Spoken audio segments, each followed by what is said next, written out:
Good evening, everyone. Good evening and welcome in. Look, as you're joining, make sure you drop where you're tuning in from because tonight we're going to be talking about something that doesn't get enough honest conversation in leadership spaces.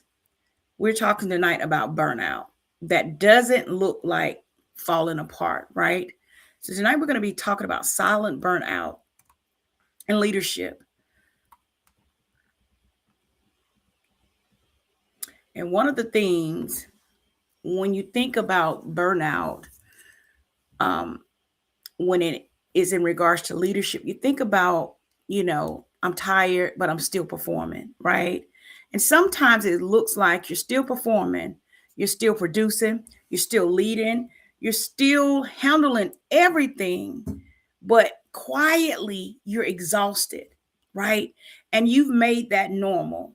It's become normalcy for you, right? And what I see when I work with high performing leaders, many of them senior women and executive mothers. And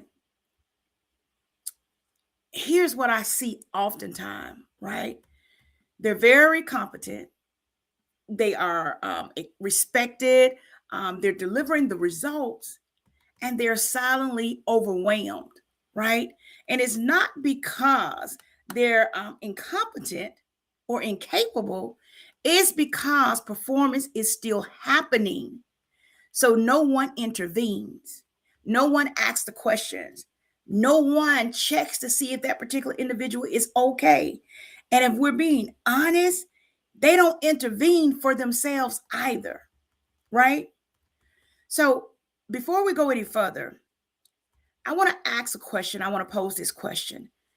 And I want you to be honest with me. How many of you have ever said, look, this is just a season I'm in right now. This is just one of those rough patches that I fell in, but I'm going to push through, right? Drop a yes in the comments if that's been you, right? So let's start. And I want to hit some real truths tonight in this talk, right? Because in private strategy sessions, here are some truths that I've heard.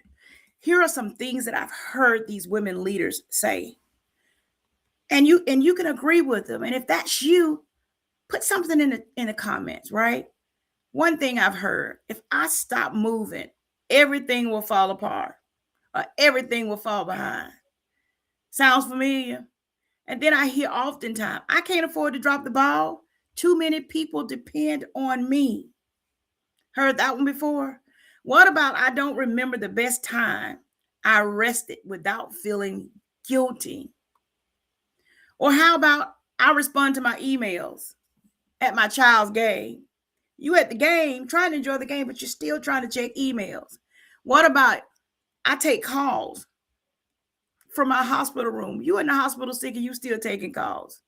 I've also heard one say, I carry my team emotionally because I don't want the morale to drop. That is big. And we have got to start calling it what it is. This is not poor time management. This is structural overload, right?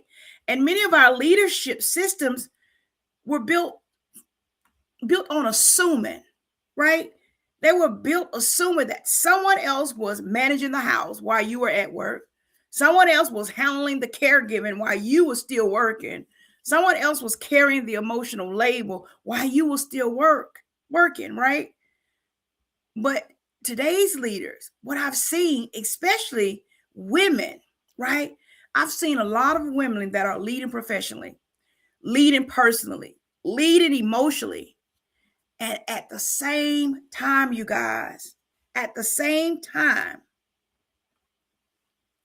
fatigue is showing up. They're tired, they're exhausted, they're busted, they're frustrated. They can't really relax. They can't really wind down. Have you ever noticed sometimes it takes you a long time to wind down? Because you're so used to being everything and all things at all given moments that you don't have time to actually relax. And when fatigue shows up, we start calling it, oh, it's a mindset problem, right? A discipline issue or a capacity gap. But it's not. It's not sometimes, you guys. It's unsustainable expectations. And those are very, very valid. So let's be honest. I want you to be honest. How many of you are leading professionally and managing emotional labor personally? And you can drop a 1 in the chat if it's at work, a 2 if it's at home, and a 3 if it's both, right? How many of you are leading professionally and managing emotional labor personally? And here's a hard truth I want you guys to sit with. Some of you are not burnt out because you can't lead. You're burnt out because your environment depends too heavily on you. You've become the decision maker. You've become the fixer. You've become the emotional shock absorber. You've become the culture carrier. You've become the stabilizer. You've become the end to it all, right? And when you try to delegate, because you've been so responsible for doing all these things, you end up redoing it. Why? Because you feel like it won't get done right unless you got your hands on it, right? So you start redoing it. Well, let me just go ahead and do it so I can get it out the way. So I know it'll get done right if I do it. Sounds familiar, right? Look, when you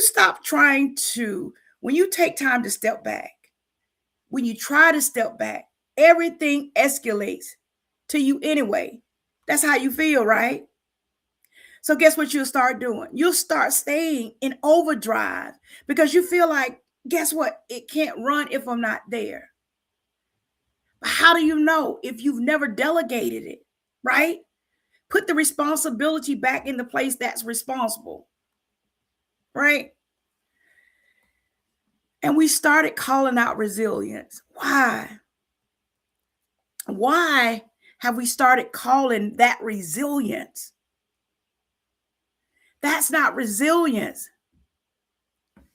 Look, survival is not the same as sustainability. And we've got to start classifying it for what it is. Let me pose another question to you guys. How many of you at some point have felt like you slow down, everything around you might fall apart? Ever felt like that? If I just slow down, everything around me is just gonna fall apart. And let's be honest. And if that's been you, drop me in the chat. Drop me in the comments. I think all of us have been to that point. If you are a leader and you are a fixer and people rely on you, right? So I want to shift a little bit in this conversation because awareness without adjustment changes absolutely nothing, right? You aware, but if you don't make the necessary adjustment, you're still going to be sitting in the same place of awareness. And here are 3 strategic leadership shifts we implement with our clients at T&L Custom and Strategic Solutions that create real change. Number one, we help them redefine their performance metrics. What do I mean? We stop measuring leadership for availability. We stop measuring leadership for immediate response. We stop measuring leadership for overfunctioning. We stop measuring leadership for emotional absorption. Instead, this is what we do. We start measuring leadership for decision quality. How quality is your decision-making skills? We start measuring it by team autonomy, delegation effectiveness, strategic clarity, sustainable results. Because believe it or not, you guys, busy is not the same as impactful. And if your leadership is modeled, if your leadership model requires constant accessibility to function, the system is broken. The system is broken. Let me ask this. How many of you have ever felt guilty for taking time off or spending time away from what your responsibility is at your job, at home, wherever, or not responding immediately when somebody reaches out to you? Drop a yes if that's been you, right? The second thing we do with it, we help them normalize boundaries as leadership behavior. What do I mean? Boundaries are not just personal preferences. Let's get that. Let's get clarity on that. They are organization protection strategies. Why? It's very important that you organize your boundaries. What's going to be acceptable? What's not going to be acceptable, right? With our clients, we help them implement email blackout windows, right? We're not going to check emails between that time frame, right? We help them be clear on delegation lanes. We help them with decision authority charts. We help them with shared leadership frameworks. We help them with team ownership models. Because when boundaries are modeled at the top, that's when your culture is going to start shifting, you guys. And when leaders are overwhelmed, teams will over rely on you. Okay? The third thing we do, we help them distribute emotional labor. This one right here is the one that people avoid all the time. They don't know how to distribute emotional labor because emotional labor is invisible, but I promise you it's heavy, right? And I've seen many leaders that I've worked with, especially women leaders, right? That I've worked with. Many leaders are the team therapists, right? Because we're nurturers, we're the conflict mediator, we're the morale manager, we're the encourager, we're the absorber, right? We listen to it all. And it is rarely acknowledged in performance evaluations. So guess what? We help them or work with them to implement rotating team facilitators. We help them look at mid-level leadership development, conflict ownership training, peer support structure, clear escalation protocols. So one person will not be carrying the emotional weight of the entire organization because it's creating frustration, it's creating burnout, right? Let me ask you this. If you've ever been the emotional shock absorber for your team, I want you to type absorb in the chat. Who's ever been the emotional shock absorber for your team? Write in the chat. Here's what I want you guys to hear clearly tonight. Leadership should not cost you your health. I'm going to say that again. Leadership should not cost you your health. It should not cost you your peace. It should not cost you your presence at home. And it definitely should not require silent burnout to prove your value. Right? Sustainable excellence is possible, but only if we stop glorifying exhaustion. We have got to stop making exhaustion a badge of honor, right? Look, you guys, if tonight resonated with you, this is exactly why we created our leadership alignment and strategy sessions, because most burnt out isn't about effort, it's about structure, right? And if you're navigating leadership overload, team dependency, organizational pressure, emotional fatigue, or silent burnout, right? I invite you to schedule a leadership alignment and strategy session with us at TNL Customer Strategic Solutions. Because in that session, we will identify whether overload is happening. We'll help you access your leadership structure. We'll help you pinpoint systemic gaps. We'll also help you create sustainable leadership adjustments, right? Look, what am I saying? You don't have to go or carry leadership at the cost of yourself. You don't have to go at it alone, right? Because we believe in empowering leaders, driving excellence, and building lasting impact. That's what we do. That's what we do, right? So, look, you guys, I want to thank you for being here in this conversation this evening. If this conversation has added value, I encourage you to share it. I encourage you to share it.